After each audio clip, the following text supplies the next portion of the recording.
Hello and welcome back to the Shadow Work Library. My name is Jessica DePazzi, and on this episode, I'm actually publishing a workshop that I had recorded or presented a few months ago at Onnit for their Onnit Summit. And in this workshop, we're going to be going through the transformational process. It's all about the art of adversity and utilizing some of the great work from my colleague Rick Alexander on values and how really identifying what your values are and how that plays into staying solid throughout that process. Now, if you're enjoying the show, please leave a rating and review. That would be amazing. It really helps me out. And also, there's a very cool YouTube version of this workshop also available on my YouTube channel, so you can check that out as well. Okay, enjoy the show. Oh, you've probably also noticed I haven't posted anything in a while or published anything in a while. I'm back. I took a little break.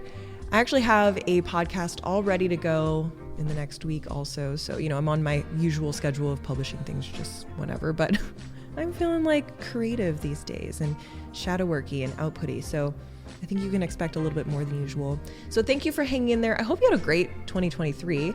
In the next show, I'm going to give you a little recap on mine, which has been very interesting. And if you don't hear from me before the end of the year, which you will, I hope you have a fantastic New Year's. Thanks for listening. Today we're talking about the art of adversity.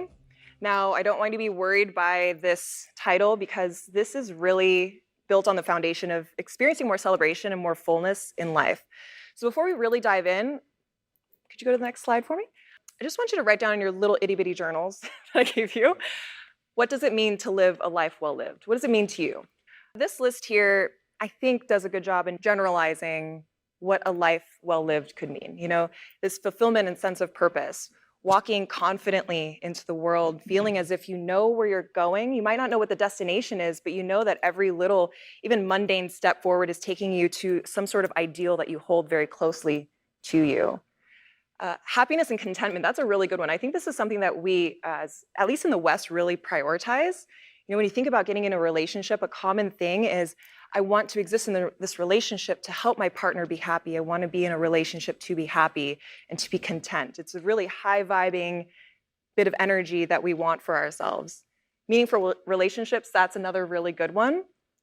I think that this is really where the crux of a lot of our personal development and growth can come from, being in an intimate relationship with somebody else, going through those dark nights together and coming out of the other side really feeling like you know more about each other.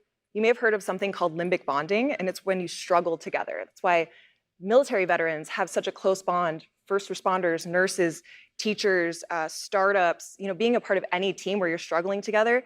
This team, you guys went through it a little bit, right? You're gonna go through it even more later in the ice bath, but you're gonna create a bond that's really, really hard to break, and why would you wanna break it? It's creating these neural pathways in your mind that remind you of something really hard, but also it was meaningful because of this connection, because of the endurance. And I think that in this time where there's a lot of prioritization around convenience and ease, we can forget about that limbic bonding moment, how special it is to go through it with somebody special. Personal growth, I think that's a big reason why we're all here. I love personal growth. We're going to dive more into what that means in a little bit. Contribution, impact, you were talking about that.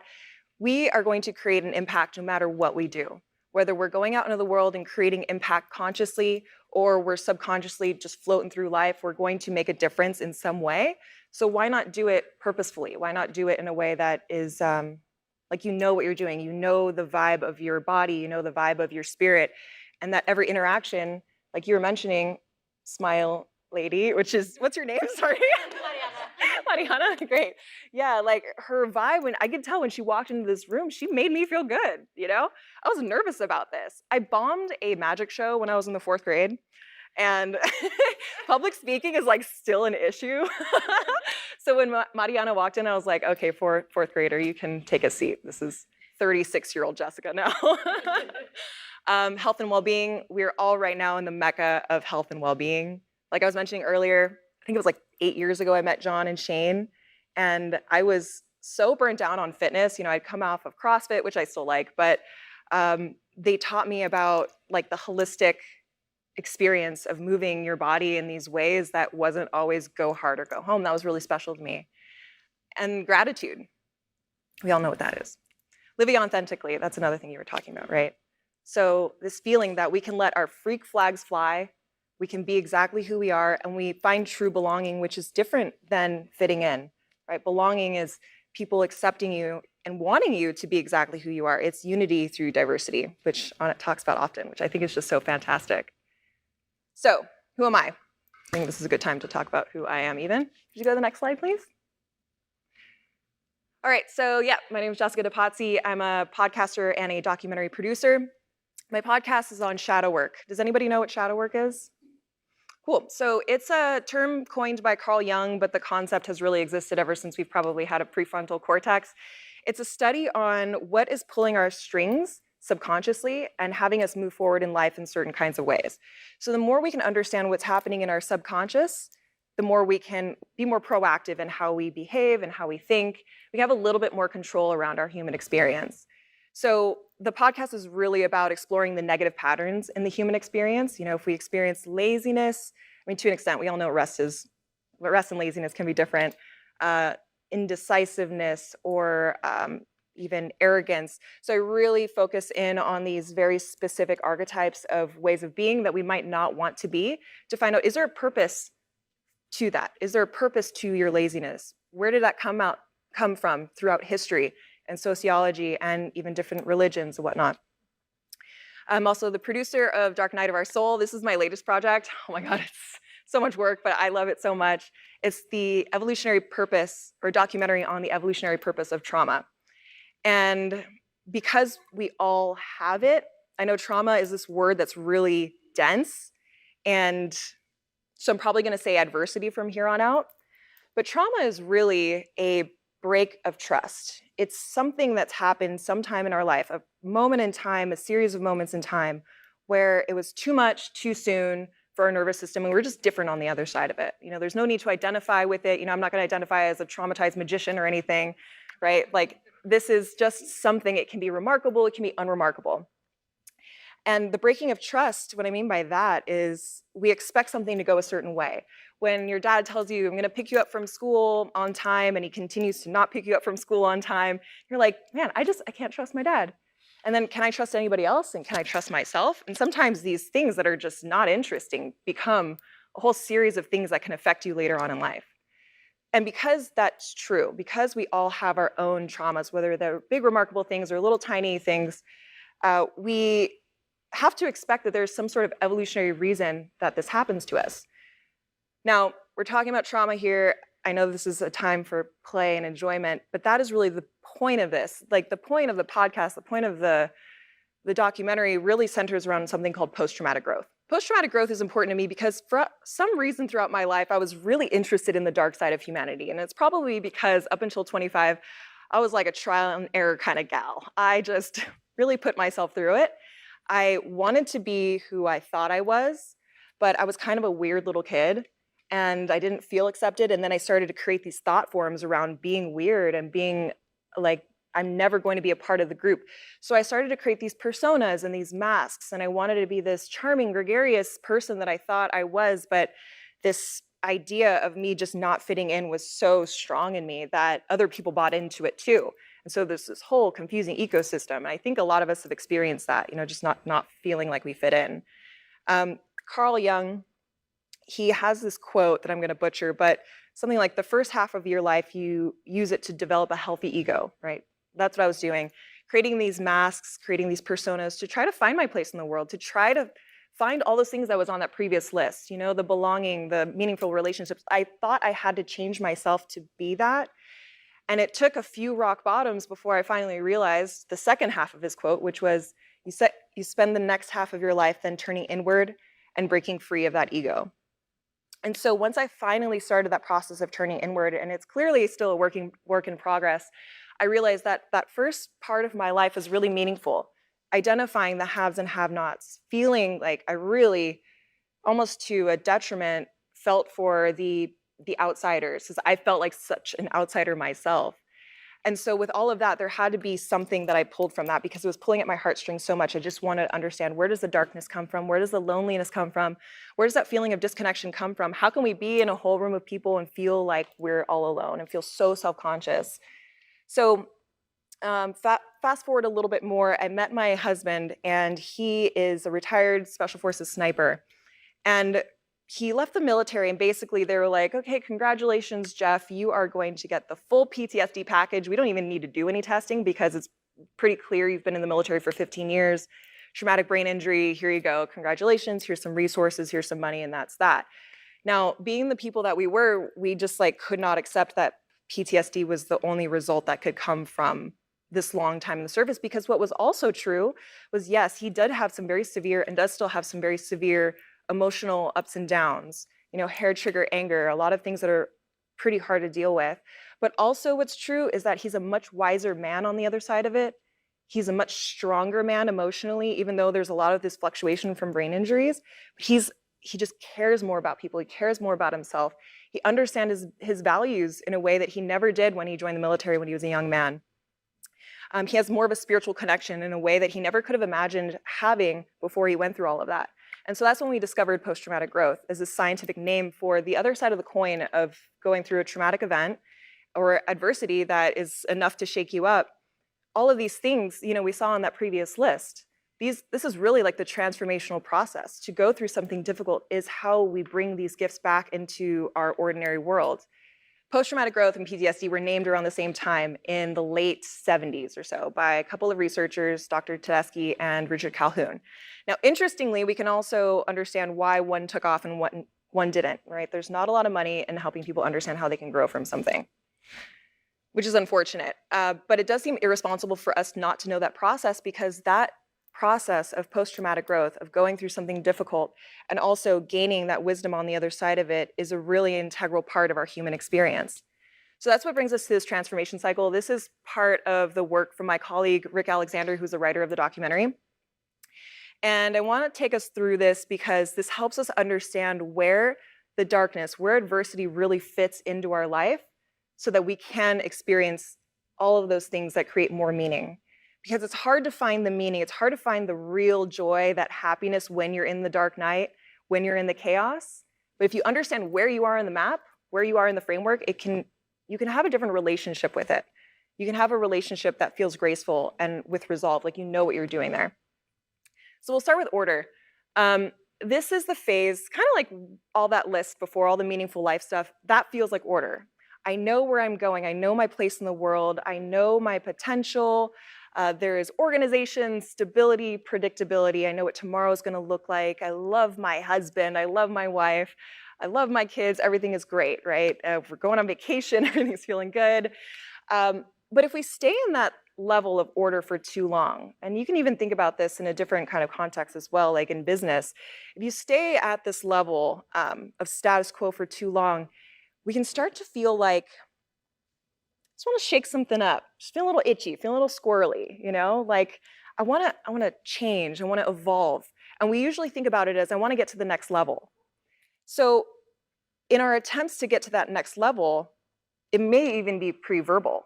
It may even be something that you can't articulate, but just like something that doesn't feel right anymore. Something wants to come out of us. Our soul is calling us, nudging us to this next thing.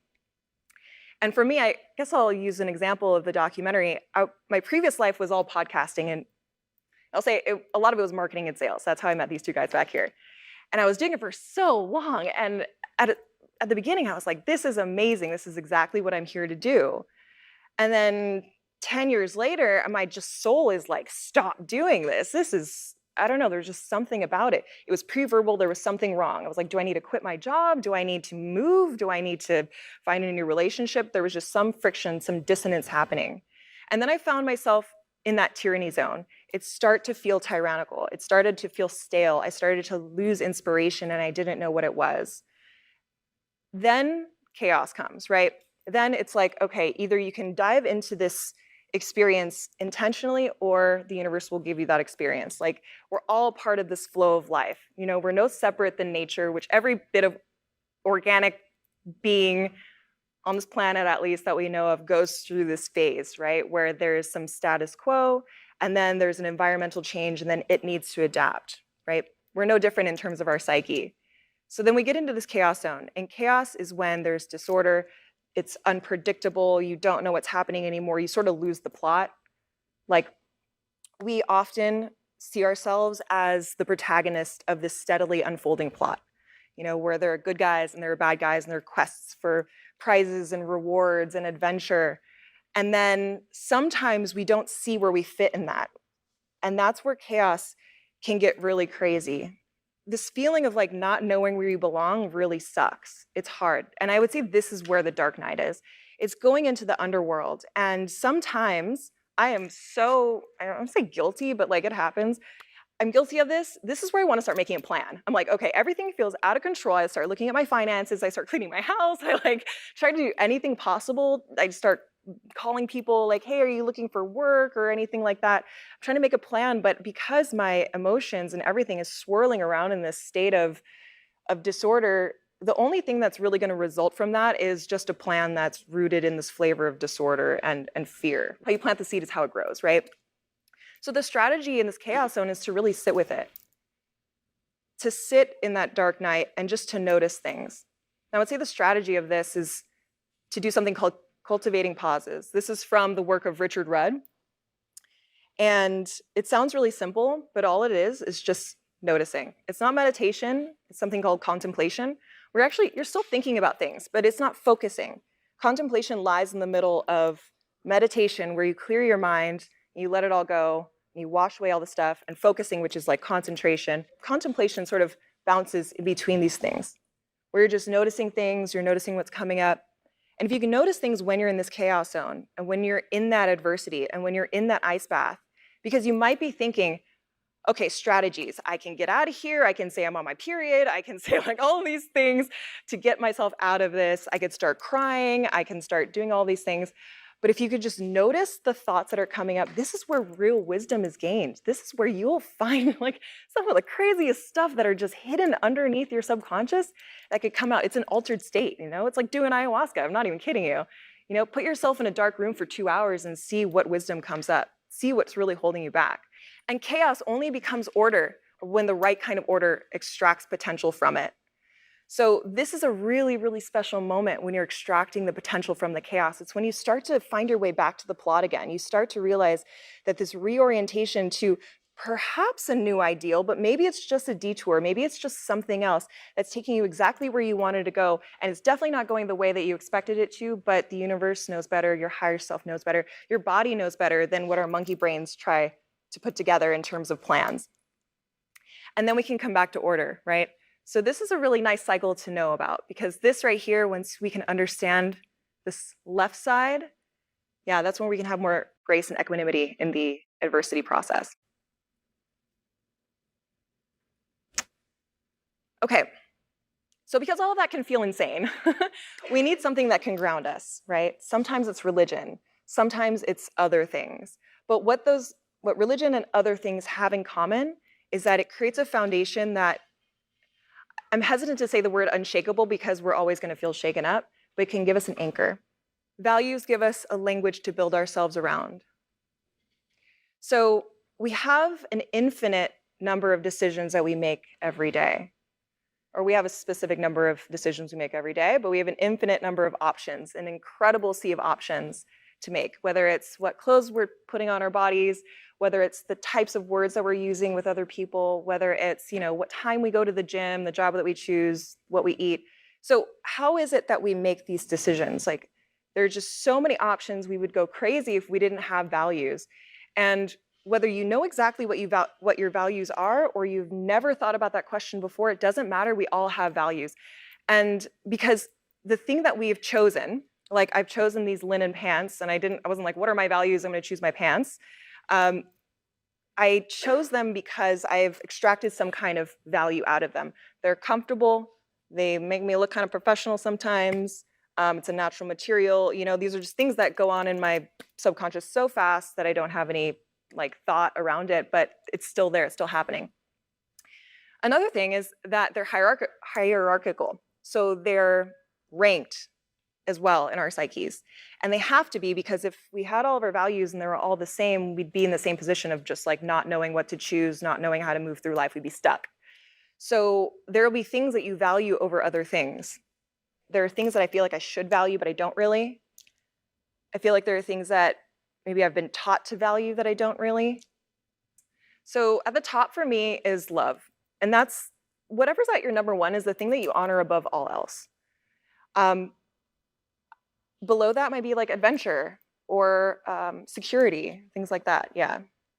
And you can even look back to the things that you appreciate most about life and reverse engineer that. So does anybody here know what muscle testing is? Yeah.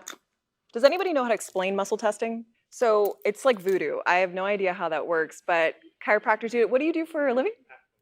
Okay, acupuncture. Wonderful. I mean, it is like the coolest thing ever. Do you think that you could do that with values as well? Oh yeah, you can muscle test for kind of anything. Awesome. So one of my problems is I have a very active mind. I tend to overthink everything. And so when my mind takes dominion over my soul, I'm like, I don't know what I value. I don't know what I want. So I find that practices like that can be really helpful.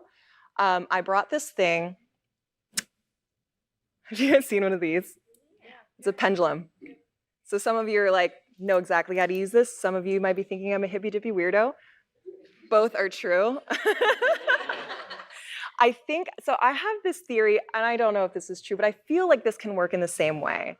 You let me know if this is ridiculous, okay? But the way that you can use this is by asking it yes or no questions. And so the way that I really solidified my own values was I created like a list of 10 things that I thought I valued. It was like I was pretty sure. And then I would calibrate this device, this pendulum, and basically just, I want to know what a yes looks like. So I'm just going to do this out loud, but you don't have to do this out loud. Show me what a yes is. And so for me today, in this time and space, a yes is a back and forth. Show me a no. So today, it's left and right. So if I think about something that I was really struggling with, like I think that I really value wealth. I spend so much time working and so much time thinking about money and stressing about money. Like, what is this? Am I really holding it above everything else? And it was starting to bother me because I was thinking, okay, if I hold that above love, if I hold that at my number one, which is feeling like just based on how much time and energy I'm spending on it, does that mean my relationships are going to become transactional and everybody becomes like a pawn in my scheme to just be a millionaire or something? It just wasn't feeling right. So I was really confused about it. So I brought this guy out and I was like, do I value wealth? And it's like, no. I'm like, okay, but there's something else there. So I needed a clarifying question. Like, what is it that I value? Do I value security? And so for me, that's a yes. Like, I actually don't value wealth. I value security. I value feeling safe. I want to feel like I have just enough. And is that more money? Well, I actually know that that's not true. I've had times in my life where I made way more than I needed to, and I was so stressed out, and I just felt like I needed more, so that clearly wasn't it. So having that refinement around that value was really helpful to understand, okay, maybe safety and security is like friendships and meaningful like work and things like that, something that I feel like I have longevity around. So if you guys want to play around with these, I have 3 more. You can come up afterwards. I'm just going to put them up here. Would you pop over to, I think, 2 slides? I had one on muscle testing that was kind of, I'm going to flop through, but okay, perfect. Thank you for your help on that, by the way. That was a hard slide for me to deal with on my own. All right, so it also begs a question, what does it mean to live a life that isn't meaningful? And there's this great quote in Eat, Pray, Love where Julia Roberts, she like wakes up in the middle of the night and she is waking up next to her husband that she realizes she doesn't want to be with anymore. And she said this amazing thing that really struck me at the time that I watched it, which was, how did I end up here, more or less? Like, how did I actively co-created in the participation of this life that I don't recognize? And so how do we end up there? How do we end up with jobs that we don't like, or in relationships we don't like, or living out our days in ways we don't like? So I want to pose that question for you as well to write down in your journals. What does it mean? How do you live? How do you end up with a life that isn't meaningful? When you live in a way that's constituted by values that aren't your own, that was all of what you guys were talking about. You were definitely touching on this as well. Like you value stability, right? And outside circumstances have constituted a new life, at least at the interim, in a way that you weren't able to live that out. One more slide, please. So I want to talk about emotions here. They are the lenses that we look through often, and if we don't know what our emotions are, that can be really confusing if we haven't really identified them. For example, if we're living in a state of fear and lack, we're going to look at the world for things to hide from. We're going to look at the world for places to hide. We're going to look at the dangers, look for them. And so our whole like reality, our whole perspective is really zoning in on the things that we should be afraid of, which is this fantastic coping mechanism. But if we're not aware that we are in a state of fear, then that just becomes our life, right? That just becomes reality. And we sometimes maybe assume that's other people's realities as well. So if people know how to pull the strings of your emotions, your world becomes constituted by what other people value, right? Like what you were talking about. If we, and this is like classic people pleaser sort of thing, you know, emotions are different than values. Values can be seen as sort of the climate. It's this long game, you know, this steady thing that can change over time. Your values, they should definitely be refined as you mature and you grow and you feel more into life and you feel more about what's important to you. You know, like having kids, that kind of changes your values around things as well. But emotions are like the weather. You know, they change by the minute sometimes. But because they're so strong and they're so at the front of our consciousness, and especially if other people's emotions can be so strong as well, when we want to find that belonging or we want to fit in at least, we can start to mold ourselves in ways that we feel they will appreciate. And it creates a kind of surface level experience of those meaningful moments. And that's how we weaken our soul, by pretending it doesn't exist. You know, these little nudges, those moments of dissonance where you're just like, something is wrong. And to be able to settle into those moments, that's really important for us so that we know eventually where our soul is nudging us. It doesn't mean you have to explode your whole life. I've done that multiple times. I'm not trying to do it again, you know?